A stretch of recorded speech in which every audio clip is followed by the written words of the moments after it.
Welcome dear rockers. कैसे हैं दोस्तों आप सभी। तो आज हम लेकर आ चुके हैं एक अलग ही टाइप की लव स्टोरी। तेलंगाना में दूर दराज के गांव में घटी सत्य घटनाओं पर आधारित है ये मूवी। गांव के एक नौजवान लड़के और लड़की के बीच प्यार हो जाता है, लेकिन लड़की के पिता को जब इसका पता चलता है तो वो इनको अलग करने के लिए ऐसी घिनौनी हरकत करता है ना, जो शायद आप सोच भी नहीं सकते। लेकिन हाँ, इस मूवी में जो दिखाया गया है वो रियल में हुआ था, और देखकर बता रहा हूँ आपके दिल में डर की लहर जरूर दौड़ जाएगी कि मतलब कोई बाप अपनी औलाद के साथ ऐसा कैसे करने की सोच सकता है। ऐसा ट्विस्ट है इस मूवी के अंदर। क्लाइमैक्स भी बढ़िया है। आइए देखते हैं 2025 में रिलीज हुई इस तेलुगु रोमांटिक ड्रामा मूवी को, जिसका नाम है राजू वेड्स रामबाई। तो कहानी की शुरुआत में तेलंगाना के एक छोटे गांव को दिखाते हैं, जहां किसी की शादी की तैयारी चल रही है। इस गांव में चाहे शादी हो या जनाजा निकले, उसमें राजू नाम के एक नौजवान का बैंड बाजा जरूर होता है। राजू को यहाँ पे सभी जानते भी हैं, सब उसे बहुत ही पसंद करते हैं। दोस्तों, उसके हैं 5 जिगरी दोस्त और उन्हीं में से एक दोस्त की आज शादी है, इसीलिए बैंड बजाने के अलावा राजू शादी की तैयारियों की देख रेख भी कर रहा होता है। तब वहाँ इसी गाँव की एक नौजवान लड़की आती है। यही है दोस्तों अपनी कहानी की हीरोइन रामबाई। स्कूल के दिनों से राजू रामबाई से प्यार करता है और ये बात रामबाई भी जानती है। रामबाई का बर्ताव देखकर यही लगता है कि उसे राजू में उतना इंटरेस्ट नहीं है। शादी के बाद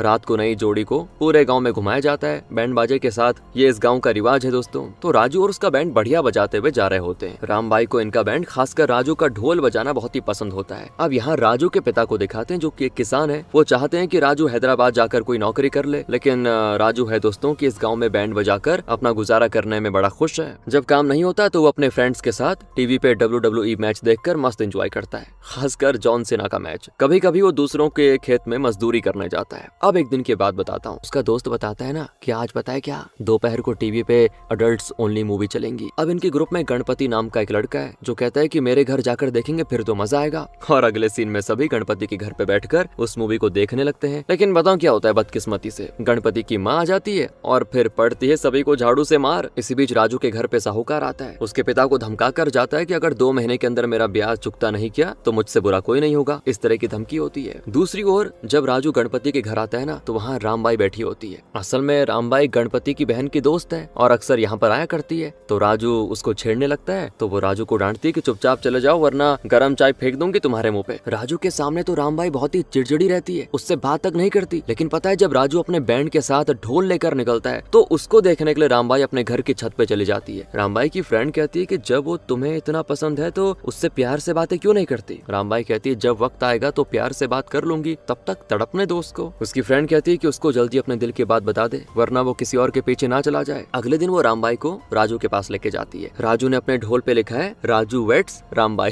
पहले लिखा हुआ है दोस्तों उसने। और वो रामबाई को दिखाता भी है कि देखो मैं कितना तैयार हूँ शादी के लिए। तो रामबाई राजू से अकेले में बात करने के लिए उसे बुलाती है और राजू बड़ा खुश हो जाता है कि चलो भाई, ये जरूर मुझे आई लव यू कहेगी। लेकिन रामबाई उस पर बरस पड़ती कि तुम्हारी हिम्मत कैसे भी मेरा नाम अपने ढोल पे लिखने की, अभी मिटाओ इसको मिटाओ वरना मैं अपने पिता से बोल दूंगी। तो इस पे राजू कहता है कि तुम्हें क्या लगता है कि मैं नहीं जानता, तुम मुझे पसंद करती हो, तुम छुप छुप के मुझे देखती रहती हो, मैं सब जानता हूँ। अगर ये झूठ है तो फिर बता दो अपने पिता को, बता दो जरा। इस तरह वो भी मस्ती में आ जाता है। दूसरी ओर रामबाई के पिता को दिखाते हैं, जिसका नाम है गुरु। आज रामबाई को शादी के लिए देखने कोई परिवार आ रहा है, उसी की तैयारी में गुरु लगा हुआ है। वो ठीक से वैसे चल नहीं पाता, लेकिन रामबाई और उसकी माँ गुरु से बहुत डरती है। बहुत ही सख्त और परंपरावादी आदमी है ये गुरु। घर में मेहमान आ रहे हैं तो इसीलिए रामबाई की माँ ने उसे मटन लाने को कहा होता है। रामबाई भी लेकर जाती है और कवर गुरु के हाथ में देती है। वो उसे उठाकर पूछता है क्या ये 1 किलो है। रामबाई कहती है हाँ। तो गुरु कहता है कि पगली, तुम्हें उल्लू बनाया उस कसाई ने, ये तो सिर्फ 3 पाव है। और वो तुरंत रामबाई से कहता है कि मेरी गाड़ी स्टार्ट करो, क्योंकि वो खुद उसे स्टार्ट नहीं कर पाता। रामबाई भी उसे स्टार्ट करती है और फिर गाड़ी में वो रामबाई को भी लेकर कसाई के पास जाता है। उससे झगड़ने लग जाता है कि 1 किलो के बजाय 3 पाव देकर मेरी बेटी को बेवकूफ बनाया। तभी राजू के पिता आता है वहाँ पे और गुरु से कहता है कि अरे कम है तो और ले लो ना, ये सब अपने ही तो लोग हैं,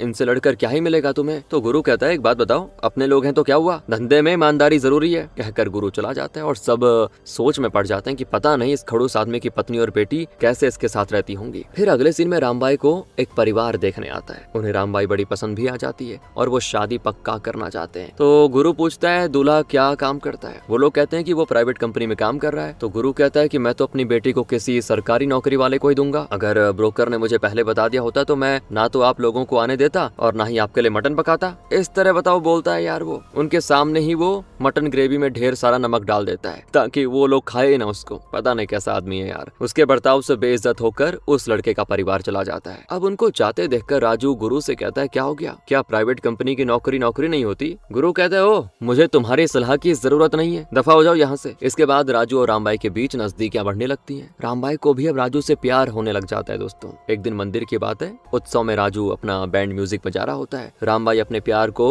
और छुपा नहीं पाती और एक खत में वो अपने प्यार का इजहार कर देती है। उसे पढ़कर राजू बहुत ही खुश होता है। वो रामबाई से अकेले में भी पूछता है क्या सच में तुमने लिखा है ये? तो रामबाई कहती हाँ, मैं भी बचपन से तुम्हें चाहती थी यार। कॉलेज में भी मैं अपने बुक्स में तुम्हारा ही नाम लिखकर उसे निहारती हूँ। इसके बाद तो दोस्तों राजू रोज रामबाई को कॉलेज से लेने जाता। रामबाई के कहने पर वो उसके लिए ढोल बजाकर खुश करता। उस गांव में बस की व्यवस्था नहीं थी, सिर्फ शेयर ऑटो चलता था। तो राजू रामबाई के साथ शेयर ऑटो में आता है और इसी बीच दोनों खूब सारी बातें भी करते हैं। राजू के पास फोन तक नहीं होता, लेकिन फिर उसके पिता उसे फोन दिला देते हैं। इसके बाद से राजू और रामबाई के फोन पे भी बातें होने लग जाती हैं। प्यार और गहरा हो जाता है। उस गांव में पहली बार एक इंटरनेट सेंटर खुलता है। वैसे दोस्तों ये कहानी 2010 के आसपास समय की है, ठीक है। और गणपति जिसे अडल्ट मूवी देखना बहुत ही पसंद है, वो कई सारी मूवीज अपने फोन पे डाउनलोड करके लाता है और अपने फ्रेंड को दिखाता है कि चलो भाई मजे लेते हैं। ये सब देखकर राजू रामबाई को कॉल करके पूछता है कि हम कितने दिनों से प्यार कर रहे हैं, लेकिन यार हमने अभी तक कुछ किसिंग विसिंग भी नहीं करी साथ में, एक बार करें क्या? तो रामबाई भड़क जाती है कि जरूर तुम्हारे निकम्मे दोस्तों ने तुम्हें ये सिखाया होगा, प्लीज आइंदा ऐसी बात करी तो भूल जाना मुझे। और राजू चुप हो जाता है। लेकिन रामबाई को रात भर नींद नहीं आती। वो भी सोचती यार एक बार ट्राई कर लेते हैं ना, क्या जा रहा। रात भर वो राजू के साथ बातें करती है और दोनों इस नतीजे पे पहुंच जाते हैं कि एक बार इंटीमेट होना तो बनता है। और अगले दिन एक सुनसान जगह पे दोनों ट्राई कर लेते हैं। उस रात राजू अपने दोस्तों के साथ शराब पी रहा होता है और उसका दोस्त जिसकी हाल ही में शादी हुई थी, उसके और राजू के बीच कंपटीशन होता है किसका प्यार सबसे स्ट्रांग है। दोनों खुद को पत्थर से घायल करने लग जाते हैं। राजू का दोस्त ज्यादा देर तक टिक नहीं पाता और राजू जीत जाता है। वो कहता है कि मेरा प्यार स्ट्रांग है। ये देखकर राजू के पिता को अंदाजा हो जाता है कि राजू किसी से प्यार करता है। वो राजू पर फिर जोर डालता है कि बेटा तुम इस गांव में ढोल बजाते फिरोगे तो जिंदगी में कहीं नहीं पहुंच पाओगे, बता रहा हूँ। मैंने हैदराबाद में तुम्हारे लिए एक पेट्रोल बंक में नौकरी की बात कर ली है, तुम वहाँ चले जाओ। यहाँ बैंड बजाकर जो कमाई होती है ना, उससे कई गुना ज्यादा कमाई होगी वहाँ पे। लेकिन राजू कहता है नहीं, मुझे तो बस यहीं रहना है और कमाई कम है तो क्या हो गया, मैं यहाँ खुश तो हूँ ना। अब राजू रामबाई को भी बता देता है यार मेरे पिता तो मुझे हैदराबाद भेजना चाहते हैं। तो रामबाई परेशान हो जाती है कि राजू अगर तुम मुझसे दूर हो गए तो क्या होगा। फिर वो अपने पिता से बात करती है, कहती है आप सरकारी नौकरी वाला दूल्हा ही क्यों चाहते हैं बताइए, प्राइवेट में भी तो अच्छी नौकरियां है ना, जैसे पेट्रोल बंक की नौकरी। और गुरु गुस्सा हो जाता है, कहता है कि तुम्हारा काम है सिर्फ पढ़ाई करना और मेरी हर बात को मानना, समझी। तुम्हारी शादी कब और कहाँ किससे करनी है ये तुम नहीं मैं डिसाइड करूंगा।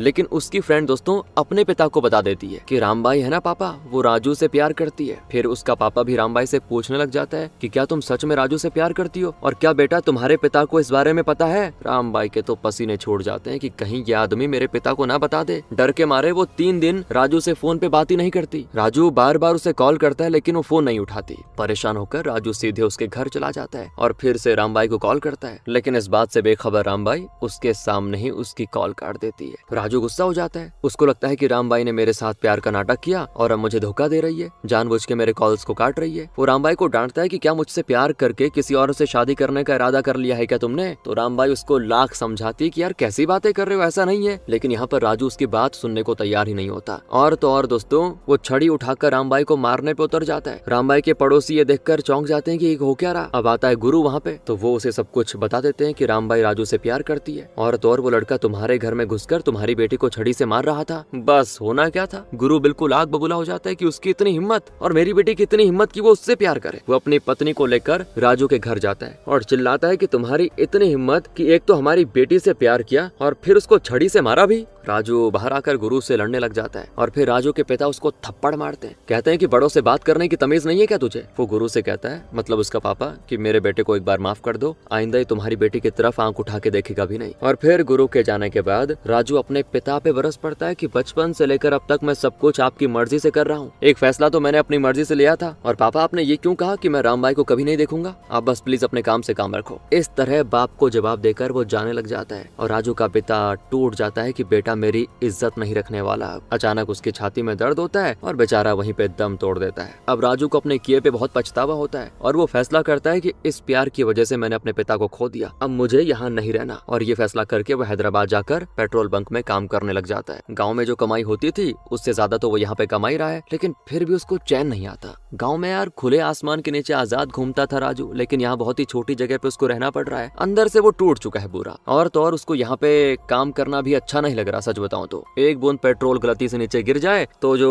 उसका ओनर है अकेले में जाकर इतना पीटता है क्या बोले। दूसरी ओर राजू के बिना रामबाई के लिए हर दिन बड़ा बोझ लगता है। वो कई बार राजू को कॉल करती है लेकिन राजू फोन नहीं उठाता और 2 महीने बीत जाते हैं। 2 महीने के बाद जब राजू गाँव वापस आता है तो खबर जानकर रामबाई तुरंत उसको देखने के लिए अपने घर की छत पे चली जाती है। उसे राजू को देखते हुए उसका पिता गुरु देख लेता है और कहता है बेटी जरा नीचे तो आना। रामबाई नीचे जाती है तो वो कहता है कि टॉयलेट साफ करने को तेजाब लेकर आ जाओ। वो तुरंत जाकर ले आती है और पूछती है इसका क्या करूं पापा। तो गुरु कहता है क्या करूं, इसे खुद पे डाल। और रामबाई बौखला जाती है, क्या बोल रहे हैं पापा। गुरु कहता है कि तुम्हारा हाथ राजू को देने से तो बेहतर यही होगा कि तुम इसको अपने ऊपर डाल दो और मर जाओ। बेचारी रामबाई घबरा जाती है, लेकिन तब उसकी माँ आकर उस बोतल को तोड़ देती है और रामबाई को अंदर लेके जाती है। ऐसा साइको बाप है यार ये गुरु। राजू गाँव में है लेकिन फिर भी रामबाई उसको देख नहीं पाएगी क्योंकि उसका पिता उसको जाने नहीं देगा, हमेशा घर में पड़ी रहती है। एक दिन जब गुरु बाहर गया होता है तब उसको टाइम मिलता है और रामबाई एक पब्लिक टेलीफोन से राजू को कॉल करती है, लेकिन राजू रामबाई की आवाज सुनते ही कॉल कट कर देता है। और यहाँ पे रामबाई को लगता है कि शायद राजू मुझसे बात नहीं करना चाहता, इसीलिए वो उसे और परेशान नहीं करती और कॉल करना बंद कर देती है। यहाँ से दोस्तों वक्त गुजरता है। राजू भी वैसे रामबाई को पूरी तरह से भूल नहीं पाता। कुछ दिन के बाद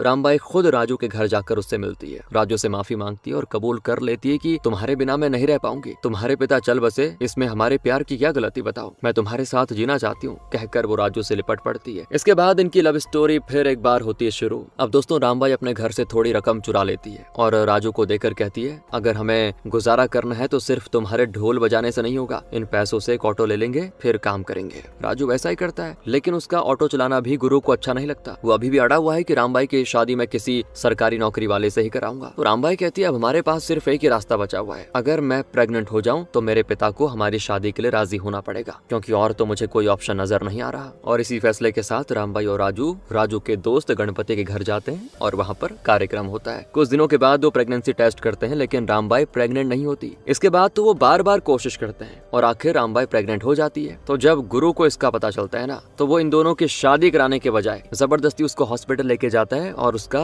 एबॉर्शन करवा देता है। फिर घर आने के बाद तो इतना पीटता है ना उसको क्या बोले। कहता है अब तुम इस कमरे के बाहर कभी भी कदम नहीं रखोगी और मैं जिससे तय करूंगा उससे तुम्हारी शादी होगी, समझी, वरना तुम्हें और तुम्हारी माँ दोनों को जान से मार डालूंगा। दोस्तों ऐसे बाप के लिए ना कमेंट करके बताइए आप क्या कहना चाहते हैं। वो रामबाई का फोन भी छीन लेता है और इसी वजह से रामबाई राजू के साथ फोन पे भी बात नहीं कर पाती। राजू भी रामबाई के घर आकर गुरु से लड़ लेता है लेकिन कोई फायदा नहीं होता। एक रात की बात है, रामबाई छुपते छुपाते राजू के घर जाकर उससे कह देती है कि मैं अपने पिता की मर्जी के खिलाफ तुमसे शादी नहीं कर सकती, अगर करूंगी तो वो हम दोनों को जान से मार डालेंगे, इसलिए यार मुझे भूल जाओ, इसी में हम दोनों की भलाई है, कहकर वो चली जाती है। और राजू टूट जाता है और अपने दोस्तों को अपना दुख बताता है। वो कहते हैं कि तुम गुरु के पैरों पे गिर जाओ, उससे विनती करो कि तुम रामबाई के बिना नहीं रह पाओगे, करो यार, वरना रामबाई भी तुम्हारे बिना मर जाएगी। तो राजू अपने दोस्तों की बातें सुनकर अगले ही दिन गुरु से मिलने जाता है। गुरु कहता है कि तुम्हें 1 हफ्ते का टाइम देता हूँ, उसके अंदर अगर तुमने कोई सरकारी नौकरी ले ली तो मैं रामबाई की शादी तुमसे करवा दूंगा, वरना भूल जाना उसको। अब 1 हफ्ते में सरकारी नौकरी कहाँ से मिलेगी, यहाँ तो 10-10 सालों में नहीं मिलती। और तो और दोस्तों फिर राजू कई शोषित समूह में आता है तो उसे कई जगहों पे अप्लाई करने से पहले रिजेक्ट कर दिया जाता है। तंग आकर वो छोड़ देता है अपनी कोशिश और वापस अपना बैंड बजाने में लग जाता है। एक बार तो वो रामबाई के घर पे उसके पिता गुरु के सामने ढोल बजाने लगता है। अगले सीन में गुरु रामबाई के लिए कहीं से सरकारी काम करने वाला दूल्हा लेके आ ही जाता है और जब राजू को पता चलता है तो वो रामबाई के घर जाकर दूल्हे और उसके पूरे परिवार के पैर पकड़कर विनती करता है कि रामबाई से मैं बहुत ही प्यार करता हूँ, वो मेरे अलावा किसी से शादी नहीं करना चाहती, लेकिन उसके पिता जबरदस्ती उसकी शादी करवाना चाहते हैं। फिर वो अपने हाथ में रामबाई के नाम का टैटू भी दिखाता है। कहता है अगर तुम्हारी शादी उससे हो भी गई ना तो वो मुझे कभी भूलेगी नहीं, बता रहा हूँ। और तो और मैं उसको एक बार प्रेग्नेंट भी कर चुका हूँ, लेकिन उसके पिता ने उसका अबॉर्शन करवा दिया। ये सारी बातें सुनकर दूल्हा शादी से मना करके चला जाता है। और फिर यहाँ पे राजू और गुरु के बीच होती लड़ाई। गांव वाले गुरु को समझाते हैं कि अब तो राजू सिर्फ बैंड नहीं बजाता बल्कि बल्कि वो ऑटो भी चलाता है, पहले से ज्यादा कमाई होती है उसकी। फिर तुम रामबाई से उसकी शादी क्यों नहीं करा देते? प्यार करता है वो उससे, वो भी प्यार करती है, खुश रहेगी। देखो अगर तुम भी जिद पे अड़े रहना तो तुम्हारी बेटी की जिंदगी भी बर्बाद हो जाएगी, सोच लो। और तो और हम समूह से तुम्हें बाहर कर देंगे। अब यहाँ पे कोई रास्ता ना पाकर गुरु इनकी शादी के लिए मान जाता है। अगले दिन दोस्तों रामबाई छत से राजू को बुलाती है, इशारे से बता देती है कि पिताजी हमारी शादी के लिए मान गए। तो राजू को जो खुशी होती है ना, मतलब वो पागल हो जाता है खुशी से। अगले ही दिन पंचायत में इनकी मंगनी हो जाती है और इनके रिवाज के मुताबिक लड़की के बाप को दूल्हे के पैर पड़ना होता है। गुरु राजू के पैर पड़ता है, पता है। ये देखकर राजू के फ्रेंड्स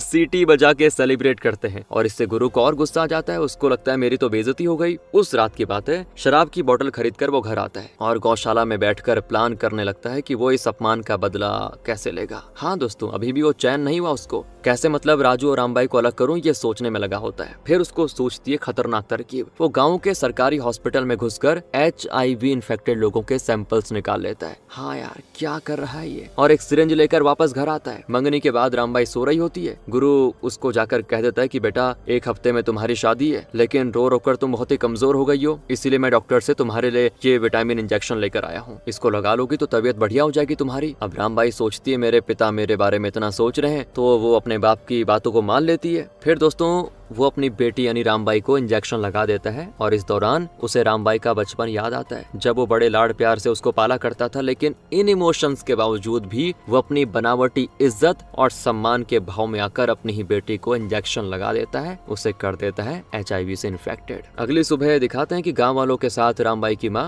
उस हॉस्पिटल के आगे बैठ कर रो रही है। राजू भागा चला आता है। वो देखता है कि हॉस्पिटल के अंदर रामबाई एक कोने में बैठ कर रो रही है और राजू को देखकर कहती है कि मेरे पास कभी मत आना, मेरे बाप ने मेरे साथ जो किया ना उसकी सजा तो वो भुगतेगा ही, लेकिन उसके किए की सजा मैं तुम्हें नहीं दे सकती यार, प्लीज मुझे छोड़ दो। लेकिन राजू उसके पास जाता है दोस्तों, तो रामबाई वहाँ से भागने लग जाती है। राजू उसके पीछे पीछे जाता है। वो उसको समझाता है कि अगर मेरे साथ ऐसा कुछ हुआ होता तो क्या तुम मेरा साथ छोड़ देती? फिर तुमने ये कैसे सोच लिया कि मैं तुम्हें छोड़ दूंगा? देखो चाहे तुम्हें कोई भी बीमारी हो, कुछ भी हो जाए, मेरी जिंदगी तो तुम्हारे साथ ही गुजरेगी यार। हमारा प्यार है, सच्चा है, हमें कोई अलग नहीं कर सकता, ये बीमारी भी नहीं। इस तरह वो रामबाई को कन्विंस कर लेता है और फिर होती है दोस्तों इनकी शादी। दोनों साथ में बहुत ही खुश रहते हैं, लेकिन आखिर में ये कहानी एक शॉकिंग मोड़ लेती है। शादी के 7 साल के बाद दोनों की मृत्यु हो जाती है, लेकिन जब तक थे वो जिंदा तो बड़े खुश थे यार। बताओ यार कैसे कैसे लोग हैं दुनिया में। खत्म हो जाती दोस्तों मूवी यहीं पे। बाकी ये रियल घटना है, आपका मूड खराब हो गया होगा, इसीलिए स्क्रीन पे दिख रही इस वीडियो पे क्लिक करिए, डायरेक्ट वहीं पे मिलते हैं।